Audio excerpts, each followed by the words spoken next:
Cancer rising July 2022 looks like confidence. Confidence is coming your way, and so is a little bit more money.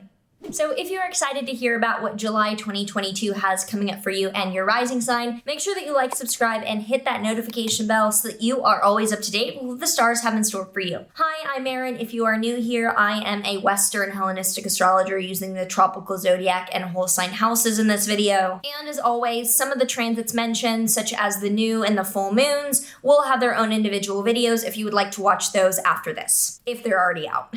So from the 1st to the 2nd, Mars in your 10th house is squaring Pluto in your 7th house. Watch out for your efforts in your career and your troubles in your career being manipulated by a partner. There could be someone that you are close with who is making situations at your workplace or in your career worse. Then on the 5th, Mars is entering your 11th house. Mars is aggression, and the 11th house is networking, friends, and larger community. So you could feel like you're then having to put in more effort and deal with more challenges as they pertain to your social life or networking publicly. On the 5th as well, Mercury is entering your 1st house. With Mercury in your 1st house, you are more communicative, more talkative, and have more to say and might be more extroverted. And all signs point to that because with Mars in the 11th, you're putting more effort into the world, albeit challenging. And with Mercury in your 1st house, there's just more you have to say. So it's a pretty public month. And then on the 11th to the 12th, Venus in your 12th house is trining Saturn in your 8th house. Improvements in your mental health are due to some financial stability and support that you know you have on a shared financial level. However, on the 13th to the 14th, Venus in your 12th house, so feeling good about your mental health, is squared by Neptune in your 9th house. Someone who's a professor or someone you look up to in a similar way,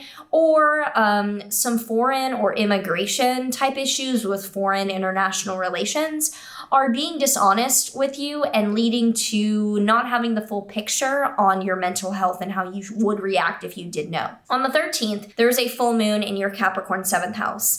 A letting go, an ending, or a release of a close relationship of some kind. It is not necessarily a breakup or a romantic relationship ending. It could be a release or a chapter ending in something romantic or non-romantic. On the 16th to the 17th, there's a Sun-Mercury cazimi in your 1st house. So you are speaking your mind about something you've had a realization about regarding your identity or an important message you have to share. So middle of the month, there's something that comes to mind that you have to say that is very eye-opening. And then on the 18th, Venus enters your 1st house. Venus enters Cancer, and having Venus in our 1st house is super great for attracting in what we want, manifesting something that means a lot to us, and being overall just more harmonious with how we present ourselves. On the 19th, Mercury is entering your Leo 2nd house. So more talk about money is likely for the second half of the month. And then on the 18th to the 19th, with the Sun and Mercury opposing Pluto in your 7th house, you could feel like you're ongoing having issues of manipulation or feeling played by someone who's a close friend or partner on a one-to-one level. That is a theme as well, that it looks like there's someone who's giving you a lot of trouble for you trying to go out and get what you want, and they're putting doubt in your mind. On the 23rd, the Sun is entering your Leo 2nd house, increasing focus on finances for the last week. And on the 24th to the 25th, Venus in your 1st house is squaring Jupiter in your 10th house. So your job and your career is massively like helping you out with your self-esteem and your identity, and it's vice versa. That you're both,